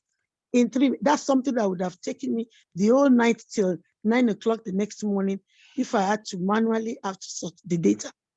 I've just given 2 simple examples of things that I have experienced when it comes to networking. So it's there's another man who came on the Mtdd program some years ago. He's from Transport for London, and he gave us a delivery on how we could help people to the scheme of things with such big organizations, and especially with our children and stuff. And he gave that delivery, and seriously, for me, it was the end of it that day. But 2 years after, I think that was not sure whether that was 2019 or 2018. 2 years after, there was a problem with a child. And then I remember, I said, oh, somebody came from Transport, and I remember the name. So I just went back online to check the delivery. I picked his name. I think it's Engineer Ogunyake or something, if I remember.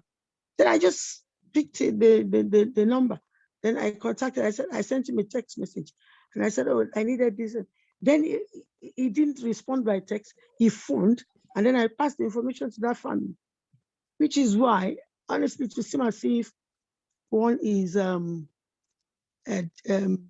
saying too much when you are unpicking the advantage of being part of a group and of being part of academics, of being part of people who have had varied experiences in the world and have shared their experiences with people.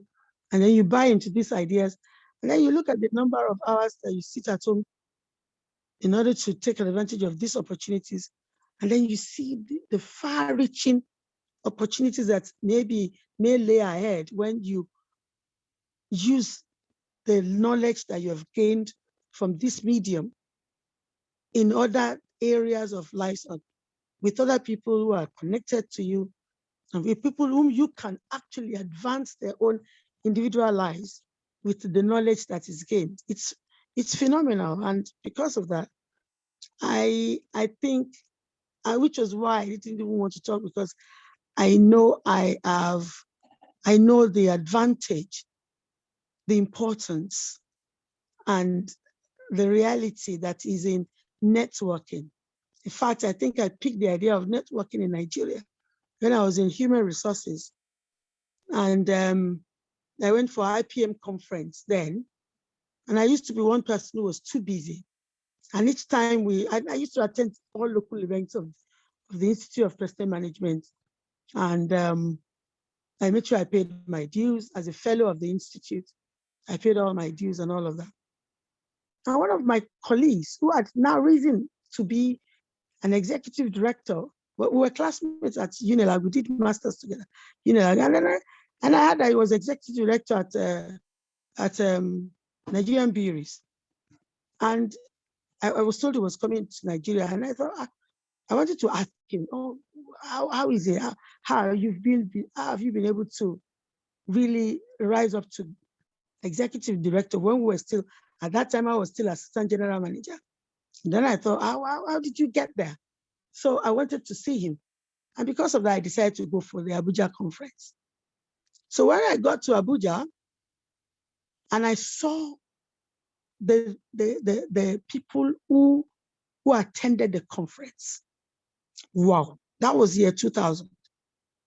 And I saw the kind of delivery and name any blue chip company, name any training provider, they were all there.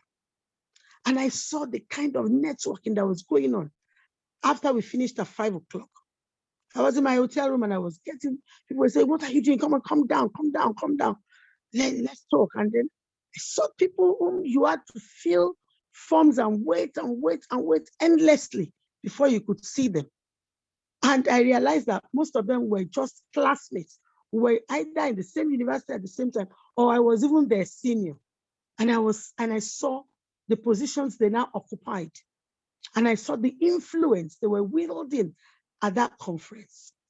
I said, the world is not only about me staying under my husband and being a good wife only, or going to work, doing my work and earning and all of.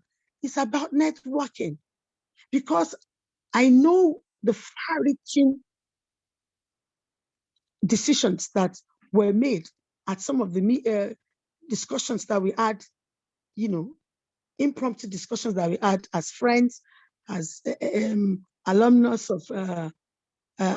of certain schools and all of that. And I could see what we had achieved, what I achieved with attending that conference for 3 days.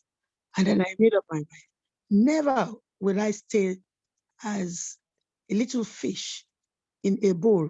No, in order to be a big fish, you need to actually make yourself available and let people see what you are capable of doing and you're capable of through any platform. Make sure that there's a sing-song about what you can do and take advantage of every opportunity that comes your way. And I think that's why we were able to all come to the UK, because I never wanted to live abroad anymore. My husband was actually tired of living abroad because he schooled in America and he didn't want to even live abroad. In fact, he didn't want to come back to live in the UK. If you would live anywhere, definitely not UK. So because he had seen it all and he thought, oh no, why would I have to do this anymore? But when we thought of the children, we decided to take the advantage that came our way. And it was through networking as well. So this is why I'm saying that if I can go on forever, networking, and I can be quoted on any of what I've said, is so important. It has become, probably using Latin, it's sine qua non to making the desired progress for anyone professionally or in order to attain any height that you want in life. Today, it centers the orb is networking. It's right in the middle. Every other thing radiates around it.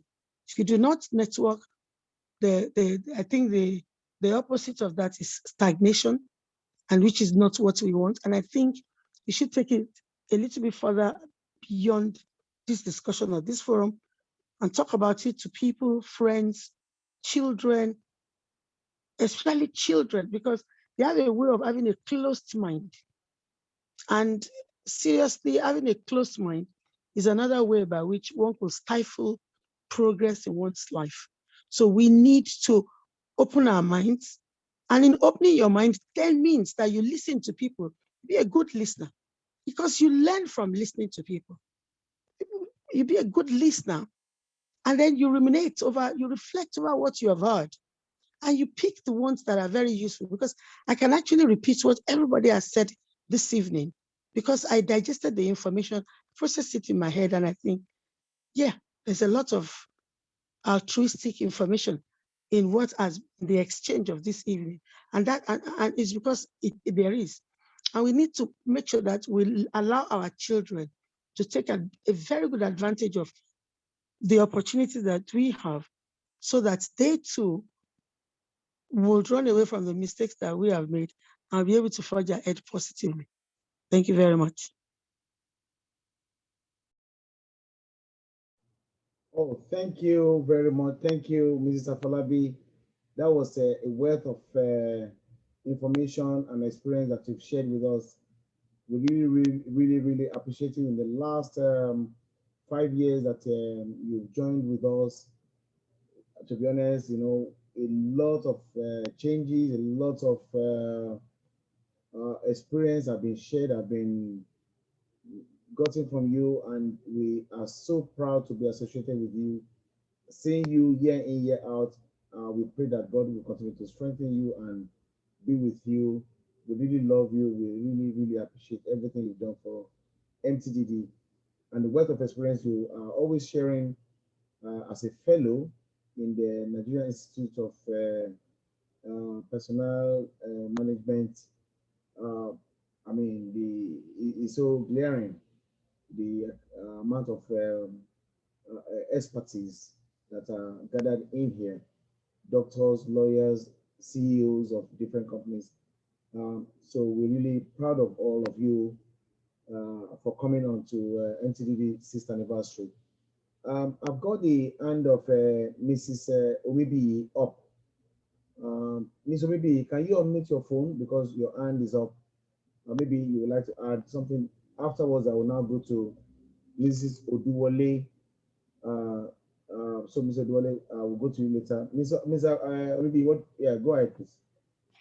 Yeah, and basically, I just want to buttress the point of Mrs. AFOLABI. To be honest, pandemic have actually exposed what is hidden. And you know, the power of networking and social media is very vital to the society.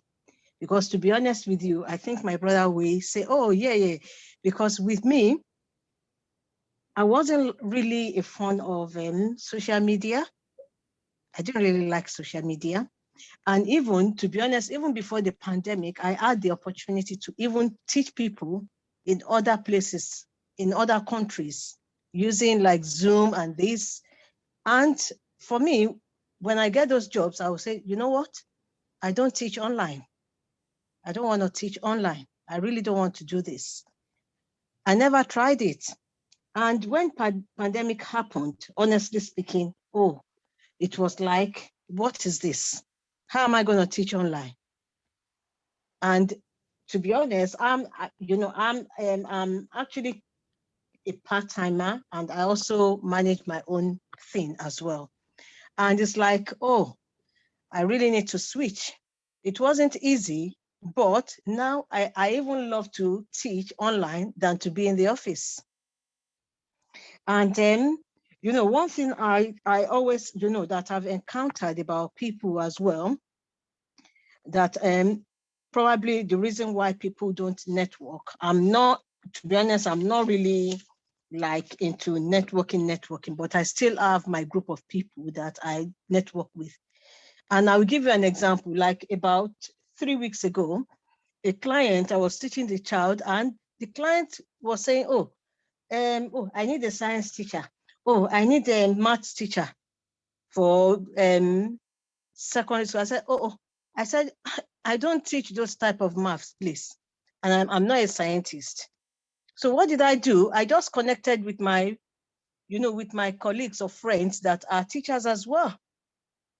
So, and one thing I realized in our society as well, and as people, is that at times we don't actually inform people what we do.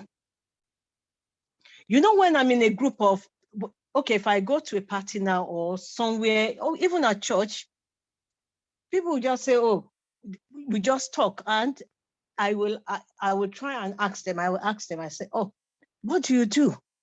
And they will tell you. They can say, oh, I'm an event planner, and I'll say, oh, but how do you want people to know you're an event planner if you're not talking about it?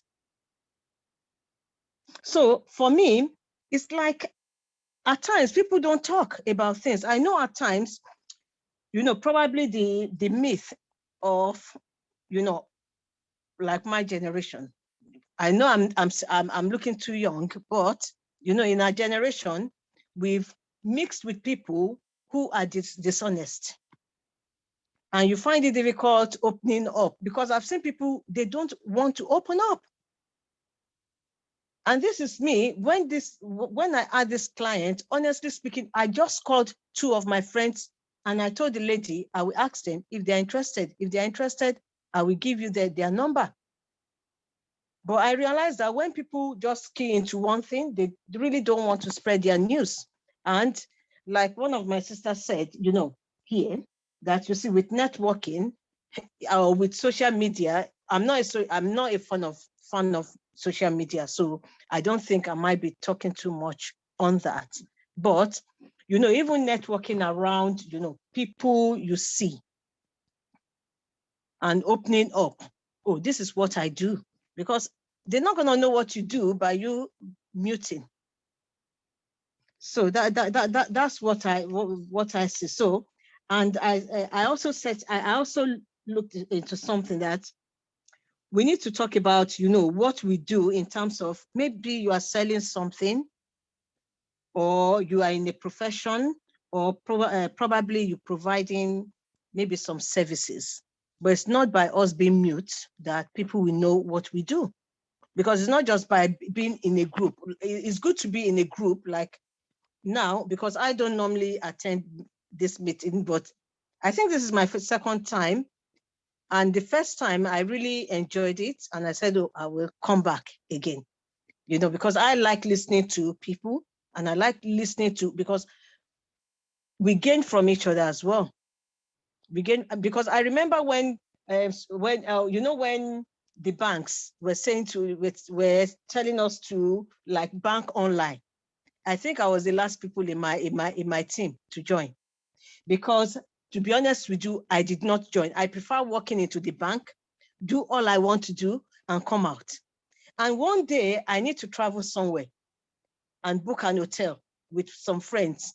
And my friend said, oh, Dayo, oh, so do you do bank online banking? I said, oh, sorry, to be honest, I'm not ready for this. Oh, no, I'm not ready. And she said, okay, but that's the only way you can make this payment. Okay, I said, okay, let me calm myself down. Okay, teach me what to do. What do I do? Since then, maybe about 3 or 4 years ago, I stopped walking into the bank. honestly speaking, for years, I just hated walking into doing online banking. I just hated it. I just prefer to see you talk and do whatever I want to do and walk out. But everything has changed. Pandemic has changed everything.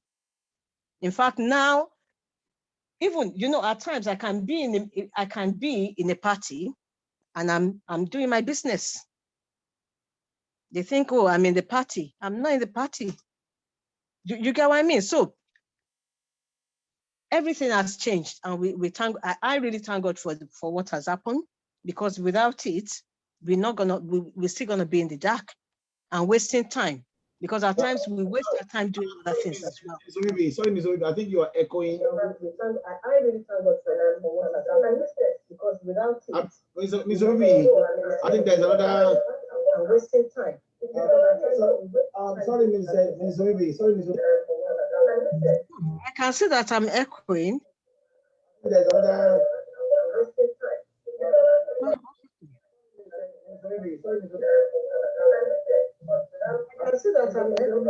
You are echoing, yeah.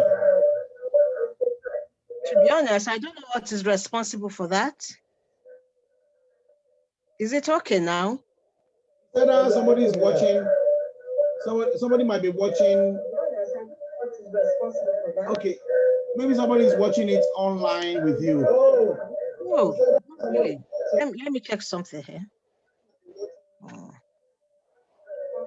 Okay, maybe somebody is watching it online with you. No, I'm on my own here.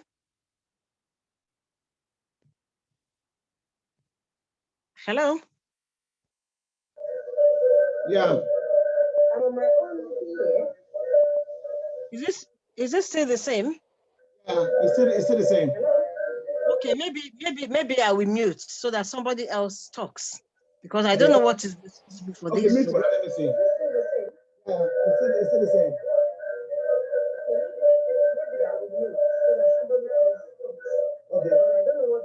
Okay, mute for that, let me see.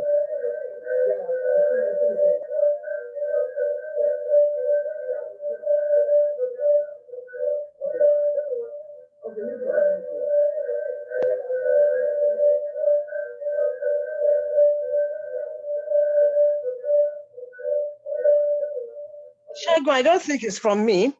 Okay, I can't see anybody here. Okay, hold on.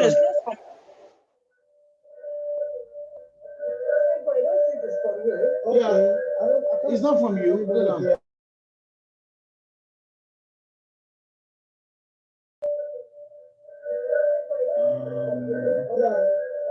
It's not from you. Hold on.